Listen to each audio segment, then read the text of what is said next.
좋아요, 구독.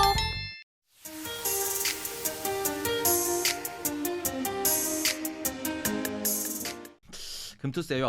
네.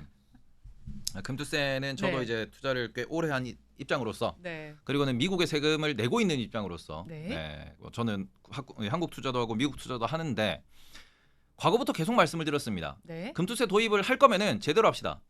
왜냐하면 저는 이제 금투세라고 하는 소위 말하는 이제 금융투자 종합 과세라고 하는 이 시스템에 대해서는 찬성을 하는 편이에요. 네. 왜 찬성을 하냐 그러면은 우리나라가 지금 뭐 은행 가서 계좌 만들기 상당히 어렵죠. 그런데 주식 계좌 같은 경우에는 비대면으로 쉽게 만들 수 있고요. 네. 그리고는 주식 계좌 같은 경우에는 실제로 그 사람이 거래를 하는지 안 하는지 그 사람이 수익을 거뒀는지 안 거뒀는지에 대해서 딱히 검사를 안 해요. 맞죠? 네. 제가 앵커님의 계좌로 네. 매매를 한다고 해도 네. 문제가 발생하지 않습니다. 그렇죠? 이거는 분명히 불법임에도 불구하고 네. 문제가 발생하지 않아요. 그리고는 실제로 그런 방식에서도 계좌를 빌려줄 수 있습니다. 네. 왜? 빌려준 사람이 뭔가 불이익을 얻잖아요.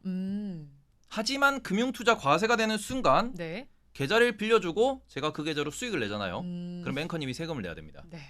그렇기 때문에 이제는 이렇게 되면은 차명계좌 거래 자체가 매우 까다로워집니다. 근데 차명계좌를 말씀드린 이유는 뭐냐 그러면은 지금 실제로 우리나라가 과거에 몇 년 동안 주가 조작이 정말 많이 발생을 했고 큰 이슈가 많았는데 네. 거기서 항상 이슈가 되는 거는 결국 그래서 차명계좌 문제였어요. 네. 다른 사람의 명의의 계좌에서 돌리고 이게 뭔가 주식 투자를 할 수 있는 혹은 주식 투자를 하면 안 되는 그런 사람들도 가족 계좌, 와이프 계좌에 삼촌 계좌에 엄마 아빠 계좌까지 다 끌어들여 가지고 네. 매매를 해버리거든요. 음. 근데 그런 상황에서 그러면은 엄마 아빠 계좌에서 매매해서 수익이 났다. 네. 근데 그게 부모님한테는 거래세를 냈고 네. 그리고는 세금이 따로 부과되지 않습니다. 그래서 차익을 거뒀으면은 돈 뺐으면 땡이에요. 네. 그러다 보니까 이게 뭐 대놓고 딱 잡아서 까놓고 이 사람을 파봐야겠다라고 하면은 나오겠죠. 네. 불법이구나, 너 잘못했구나가 나오겠지만 그게 일반적으로 통용되지 않는다라는 겁니다. 네. 그러다 보니까 이런 부분에 있어가지고 이거를 한 방에 해결할 수 있는 방법으로서는 결국 소득 얻는 사람한테 세금을 걷겠다, 세금을 부과하겠다라고 하면은 그러면은 뭔가 우리가 투자하는 이 모든 환경 자체가 변화할 수 있습니다. 네. 다만 그 상황에서 그러면은 우리가 그죠, 많은 개인 투자자 같은 경우는 실제로 매매를 하면서 수익을 얻고 수익을 얻는 과정에서 돈을 좀 이게 세금을 내야 되는데 네. 그러면 지금 문제가 되는 게 여러 가지가 있어요. 왜 개인만 부과를 하느냐?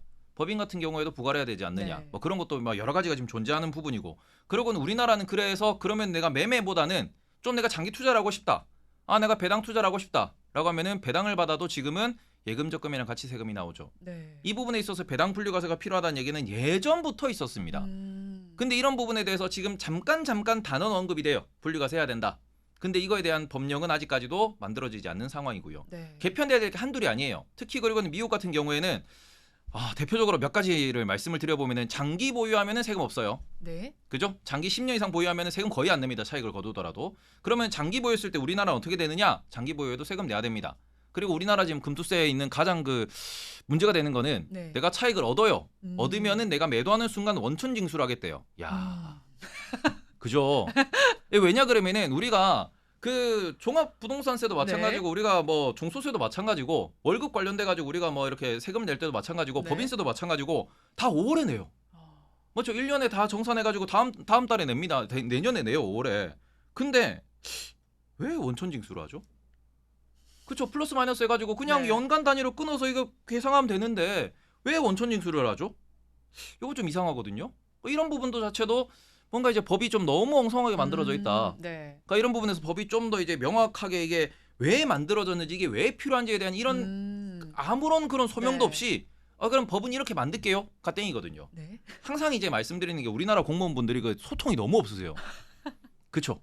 소통이 너무 없으세요. 네. 그런 부분에서 또 말씀드리고 싶은 거는 미국 같은 경우에는 법이 엄청나게 되게 디테일합니다. 되게 세세해요. 그리고 이거는 유럽도 마찬가지입니다.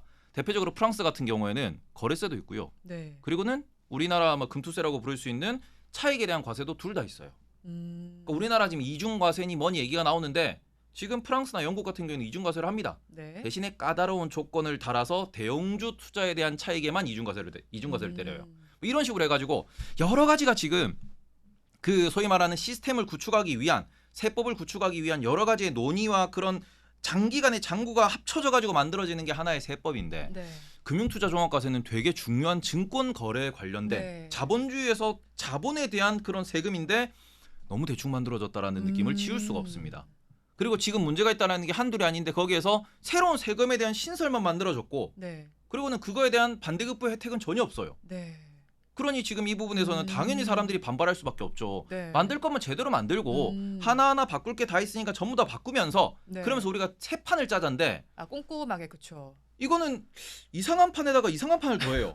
그래서 이런 부분에 있어가지고 미국 같은 경우에는 1년 이내에 우리가 단기 트레이드하면 오히려 세금이 더 높습니다. 40%까지 세율이 올라가요. 그러니까 단타를 뭔가 조금 지양하고 그러고는 장기적으로 투자하는 거를 만들어내는 어찌 보면 그런 것들의 세금 이 적용법에 의해 가지고 그런 걸 권장하게 된다라는 거. 그러니까 어찌 보면 그런 게 세금의 역할이거든요. 네. 근데 우리나라는 지금은 거래세만 걷다가 돈 많이 버시면은 그럼 우리가 좀 더 뭐 금투세를 걷겠습니다. 하고 땡이잖아요. 네. 그리고는 너네가 많이 벌면 거기 원천 징수해가지고 일단은 땡겨 가겠습니다. 땡이거든요. 네. 야 그러면은 이거는 너무 불리하죠. 네. 같은 조건에서 우리가 매수 매도를 할 수 있어도 한국 시장을 할까 말까인데 지금 네. 사람들이 얼마나 지금 미국 시장에 대해서 미국 시장으로 계속 떠난다라고 이렇게 실제로 머니부부가 일어나고 있는 이런 부분에서 이런 흐름 속에서 야 이런 금투세를 만든다라는 거는 진짜로 제가 뭐 영상을 네. 하나 찍었더니 댓글에 다 나오더라고요. 아. 저는 그래서 미국으로 떠나고 있습니다. 아. 저도 근데 실제로 미국에 네. 지금 지분을 점점 더 늘리고 있는 중이에요. 투자 비중 자체를. 왜냐하면 국장에서는 불확실성이 너무 많아요. 근데 그 부분이 점점 더 많은 투자자가 알고 있고 네. 실제로 이제 그냥 많이 하고 오래 했던 사람들뿐만 아니라 새로 시작하는 사람들조차도 저 미국에서 시작할래요라고 이렇게 이제 분위기가 잡히고 있단 말이죠. 우리가 저출산이 문제가 아니에요. 지금 있는 새로운 돈, 이 새로운 머니도 다 해외로 다 떠나고 있습니다. 네. 그럼 이렇게 되면 우리나라의 금융판은 점점 더 고사할 수밖에 없죠. 부흥하기 위해서 살리기 위해서 이걸 뭔가 시스템을 제대로 잘 만들어가지고 네. 그러면서까지 이제 어깨 걸고 같이 가자가 돼야 할 판도 모자랄 판에 오히려 이게 좀 약간 무기약을 치는 거 아닌가 약간 그런 느낌이 들기 때문에 네. 그러다 보니까 이게 너무 이게 좀 주식시장을 가볍게 생각을 하신다. 네. 이거 아주 복잡한 시스템이 얽혀 있는 곳인데 그걸 너무 정치적 입장에서 가볍게 접근하고 있다. 이러시면 안 된다. 이거를 뭐 중기, 장기, 단기 해가지고 모든 그런 케이스에 따라 가지고 그 법령들이 세세하게 있는 미국 법 한 번만 좀 읽어보시고 네. 우리나라 법에 뭐가 부족한지에 대해 가지고 조금 고민을 해보셨으면 좋겠다. 네. 저는 차명 계좌 때문이라도 혹은 우리나라의 투명성을 위해서라도 도입은 돼야 된다고 생각을 합니다. 네. 하지만 지금처럼 도입되면 망합니다. 아. 안 하느니 네. 안 하느니 못해요. 그렇기 때문에 좀 할 거면은 제대로 하셨으면 좋겠다. 저는 그런 입장입니다. 좋아요, 구독.